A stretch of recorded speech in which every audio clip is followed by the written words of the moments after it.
நான் உங்கள் ஐயனார். தற்பொழுது காங்கிரஸ் கட்சியினுடைய 139வது ஆண்டு விழாவினுடைய தொடக்கம் நாக்பூரில் நடைபெற்றது. இந்த தொடக்க நிகழ்வை நம்ம காங்கிரஸ் கட்சியினுடைய எழுச்சியா பார்க்கலாமா, இல்லை இந்தியா கூட்டணியினுடைய 2024 தேர்தலுக்கான அடித்தளமா பார்க்கலாமா அப்படின்ற பல்வேறுபட்ட கேள்விகள் எழுந்து கொண்டே இருக்கிறது.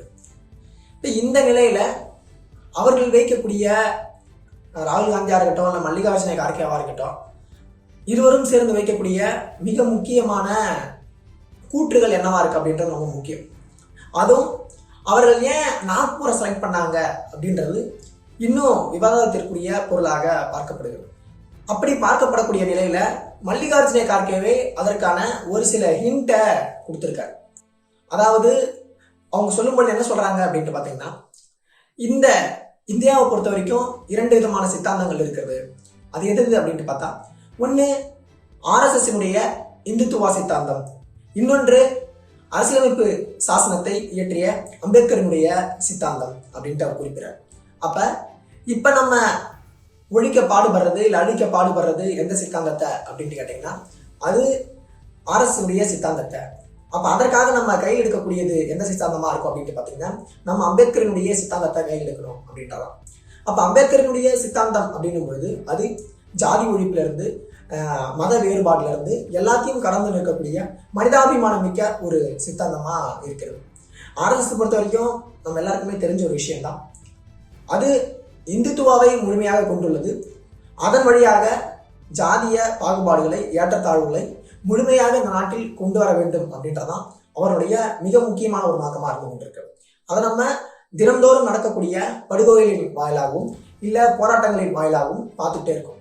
ஹரியானா நடைபெற்ற போராட்டமாக இருக்கட்டும், இல்லை நீங்கள் பாபர் மசூதி இடிப்பாக இருக்கட்டும், எந்த விஷயத்தை எடுத்துக்கிட்டாலும் அதில் மதம் சார்ந்த ஒரு கலவை என்பது இருந்து கொண்டே இருக்கு. இந்த 2 சித்தாந்தங்களுக்கு இடையேயான போராட்டம் என்பது ரொம்ப முக்கியம். நம்ம நாக்பூரை இவர்கள் தேர்ந்தெடுப்பதற்கான காரணம் அப்படின்னும் பொழுது அது தீக்ஷா பூமி அப்படின்னு படக்கூடியது. அம்பேத்கரினுடைய உடல் என்பது அங்கதான் அடக்கம் செய்யப்பட்டிருக்கு. அது மட்டுமல்லாது அவர் பல்லாயிரக்கணக்கான இல்லை பல லட்சம் மக்களுடனான ஒரு மத மாற்றத்தை தழுவிய இடமாகவும் அது பார்க்கப்படுகிறது. ஏன்னா அவர் இந்து மதத்திலிருந்து முழுக்க பௌத்தத்திற்கு தழுவிய ஒரு இடமாக பார்க்கப்படுகிறது.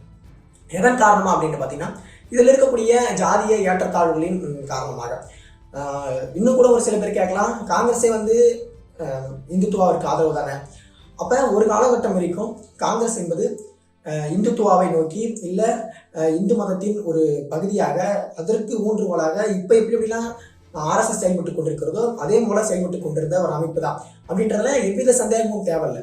ஏன்னா அவர்கள் அப்படிதான் இருந்தார்கள். ஆனா இப்ப ராகுல் காந்தி கையில் எடுத்திருக்கக்கூடிய இந்த போராட்டம் என்பது இல்லை இந்த மாதிரியான விளைவுகளின் ஒரு எழுச்சி என்பது என்னவா பார்க்கப்படுகிறது. 2024 இவர்கள் இந்தியா கூட்டணி 28 கட்சிகள் சேர்ந்து வெறுமனே ஒரு கட்சி தேர்தலா பார்க்குறாங்களா அப்படின்ட்டு கேட்டா, அது முழுக்க முற்றிலும் வேறான, அதிலிருந்து அடித்தளம் மிக்க ஒரு அரசியலை ராகுல் காந்தி அவர்கள் கையில் எடுத்து செல்கிறார் அப்படின்ட்டு பார்க்கலாம். அதுவும் ராகுல் காந்தி எடுத்திருக்கக்கூடிய ஒரு மிக முக்கியமான ஆயுதம் என்பது என்ன அப்படின்ட்டு பார்த்தீங்கன்னா, அரசியலா அப்படின்ட்டு கேட்டீங்கன்னா, அதையும் தாண்டிய ஒன்றை ஒரு சித்தாந்தமாக தான் கருதப்படுகிறது. ஏன்னா காங்கிரஸ் கட்சி ஒரு காலத்துல பிராமணர்களுக்கான கட்சியாகவும் இல்லை ஆதிக்கத்தை செலுத்தக்கூடிய கட்சியாகவும், இன்கேஸ் நம்ம இன்னும் சொல்ல போனோம் அப்படின்ட்டு பார்த்தீங்கன்னா, மண்டல் கமிஷனை எதிர்த்ததாக கூட காங்கிரஸ் ஒரு காலகட்டம் வரைக்கும் இருந்து கொண்டிருந்தது. ஆனா இப்ப ராகுல் காந்தி ஜாதி வாரி கணக்கெடுப்பு எடுக்கணும் அப்படின்ட்டு சொல்றாரு. அதுவும் இந்தியா முழுக்க எடுக்கணும்னு சொல்றாரு. பீகாரில் எடுத்த பின்பு அது நமக்கு போதாது, மாநிலங்கள் அடிப்படையில நம்ம ஜாதி வாரி கணக்கெடுப்பு எடுப்பது ஒரு சரிவர காணப்படக்கூடாது.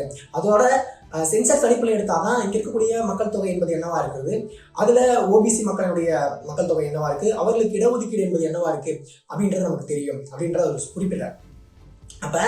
ஒரு காலத்தில் மண்டல் கமிஷனை எதிர்த்த காங்கிரஸ், அதிலிருந்து வந்த ராகுல் காந்தி அவர்கள் இப்ப இந்த ஒரு ஜாதி அரசியல் அப்படின்னு சொல்லும் பொழுது ஜாதிகளுக்கு இடையேயான பாகுபாட்டை நீக்கக்கூடிய ஒரு அரசியலை கையில் எடுப்பதற்கான காரணம் என்ன அப்படின்றது ரொம்ப ரொம்ப முக்கியம். இவர் தேர்தலை சார்ந்து போகக்கூடிய ஒரு நபராக இருந்திருந்தால் அவர் இந்திய ஒற்றுமை பயணம் நடத்திருக்க தேவையில்ல, இல்லை இப்போ இந்திய நீதி பயணம் அப்படின்றத துவங்கியிருக்க தேவையில்ல. இதற்கான காரணத்தை நம்ம கண்டுபிடிக்கும் பொழுது அது ரொம்ப முக்கியமானதாகவும் இல்லை அடித்தளம் மிக்கதாகவும் இருந்து கொண்டிருக்கிறது. இப்போ இதனுடைய அச்சம் என்பது யாருக்கு வருகிறது அப்படின்னு பார்த்தா, முழுக்க முழுக்க பிஜேபிக்கு. இங்க இந்தியா கூட்டணியை நோக்கி பல்வேறு கேள்விகள் எழுப்பப்பட்டு கொண்டிருந்தாலும் அந்த கேள்விகளுக்கு அடித்தளமாக இல்லை அந்த கேள்வியினுடைய ஊன்றுகோலாக எது இருக்கிறது, இல்லை அந்த கேள்வியை எதை கேட்க வைக்குது, ஏன் அந்த கேள்வி கேட்கணும் அப்படின்ட்டு தோன்ற வைக்குது அப்படின்ற காரணத்தை எடுத்து பார்த்தீங்கன்னா அது முழுக்க முழுக்க என்னவா இருக்கு அப்படின்னு பார்த்தீங்கன்னா அவருடைய ஒற்றை பயமாக தான் இருந்து கொண்டிருக்குது. அந்த பயத்தின் அடிப்படையில தான் கேள்வியே பிறக்குது. கேள்வி எப்போ பிறக்கும் அப்படின்னு பார்த்தீங்கன்னா ஒருத்தவங்க ஏதோ பண்ணிட்டு போறான், இல்லை ஒரு பைத்தியக்காரன் என்ன பண்றான் அப்படின்னா அவங்க எந்த கேள்வி கேட்க மாட்டாங்க, அப்படிதான் அப்படின்ட்டு விட்டு போடுவாங்க. இதுவே ஒரு ஒரு கேள்வி நம்ம கேட்கறோம்னா நமக்கு எதிராக ஏதோ ஒன்று நடக்க போகுது, இல்லை நமக்கான அழிவு என்பது துவங்குறது அப்படின்னும் பொழுது, இல்லை நமக்கான அச்சம் என்பது வரும்போது தான் நீ அதை பண்ற, உனக்கான இது என்ன அப்படின்னும் பொழுது தான் கேள்வி பிறக்குது. அப்ப இங்க நம்ம பிஜேபியினுடைய கேள்விகள் அனைத்தும் அச்சத்தின் காரணமாக பிறக்கின்றன. அதனுடைய அடித்தளம் இங்க இருக்கக்கூடிய காங்கிரசின், அதுவும் ராகுல் காந்தி அவர்களுடைய சித்தாந்த அரசியல் அப்படின்றது ரொம்ப ரொம்ப முக்கியம். அந்த சித்தாந்த அரசியலின் வாயிலாக தான் இப்ப நாக்பூர்ல அந்த மாதிரி மிக முக்கியமான மிகப்பெரிய ஒரு கூட்டத்தை கூட்டியதனுடைய காரணம் காணப்படுகிறது. அதுல பிஜேபியை வச்சு கிழிச்சிருக்காரு அப்படின்றத நம்ம பார்க்கலாம். அப்ப கேள்விகள் தோன்றும் பொழுது அதற்கான பதில இருக்கக்கூடிய ராகுல் காந்தி அவர்கள் தொடர்ந்து கொடுத்து கொண்டே இருக்கிறார். அது இந்தியா கூட்டணி சார்பாக நம்ம வச்சுக்கிட்டாலும் அது ஏற்புடையதாக இருக்கிறது. இன்னொரு பக்கம் இல்ல, அது ராகுல் காந்தியினுடைய அரசியல், அது தனிப்பட்ட ஒரு அரசியலாக இருந்து கொண்டிருக்கிறது அப்படின்னு வச்சுக்கிட்டாலும் அது சரியான ஒன்றாக தான் இருந்து கொண்டிருக்கிறது. 10 நிமிஷம் ஆயிடுச்சா?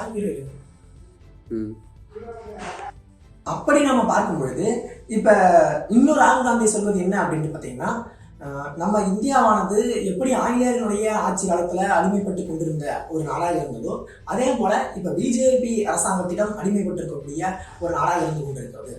நம்ம அப்பேற்பட்ட பிரிட்டிஷாரியை நம்ம நாட்டை விட்டே துரத்திட்டோம், இல்லை அவர்களை இங்கிருந்து வெளியேற்றி விட்டோம். இப்போ பிஜேபி நமக்கு வீழ்த்துவதெல்லாம் ஒரு பெரிய காரியம் அல்ல அப்படின்றதான் இப்போ அவருடைய ஒற்றை முழக்கமா இருக்கு. ஏன்னா காங்கிரஸ் கட்சி 1885 துவங்கப்படும் பொழுது அதனுடைய கொள்கைகள் என்பது என்னவாக இருந்தது, அதனுடைய வளர்ச்சி நிலையில எடுத்து பார்க்கும் பொழுது அதுல காந்தி அவர்கள் சேர்றதோ இல்லை நேரு அவர்கள் சேர்றதோ முக்கியமான தலைவர்களுடைய பங்கேற்பு என்பது என்னவாக இருந்தது அப்படின்றது ஒரு மிகப்பெரிய ஒரு நீண்ட நெடிய அரசியல் வரலாற்றை கொண்டுள்ளதாக இருந்து கொண்டிருக்கிறது.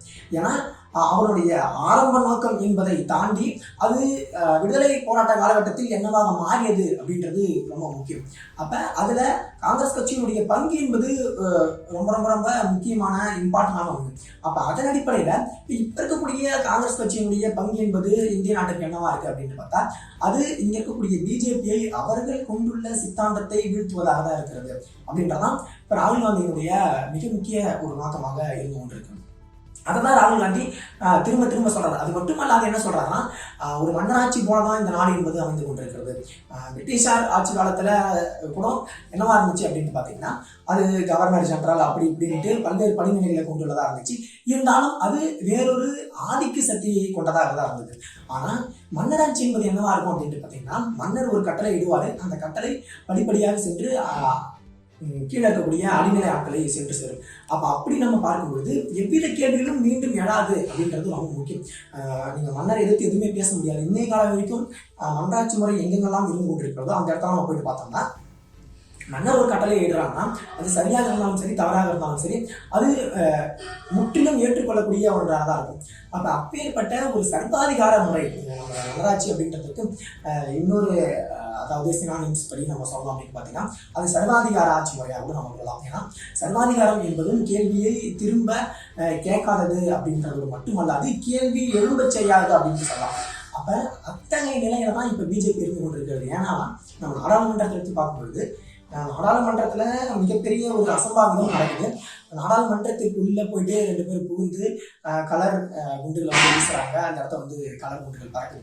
அப்ப அப்படின்னும் பொழுது உரிய பாதுகாப்பு இல்லை அப்படின்ட்டு நம்ம கேள்விகளை கேட்டோம்னா அதற்கான பதிலா என்ன வருது அப்படின்ட்டு பாத்தீங்கன்னா இவர்கள் இடைநீக்கம் செய்யப்படுறாங்க. முற்றிலுமான நாடாளுமன்றத்திலிருந்து இடைநீக்கம் செய்யப்படுவதாக தான் இங்க இருக்கக்கூடிய பிஜேபியை தவிர்த்த காங்கிரஸ் எம்பிஸா இருக்கட்டும், இல்ல டிஎம்கே எம்பிஸா இருக்கட்டும், இல்ல திரிணாமுல் காங்கிரஸ் அப்படின்ட்டு இன்னும் குறிப்பா சொல்லணும் அப்படின்ட்டு பாத்தீங்கன்னா இந்தியா கூட்டணி சார்ந்த எம்பிஸ் எல்லாருமே இடைநீக்கம் செய்யப்படுறாங்க.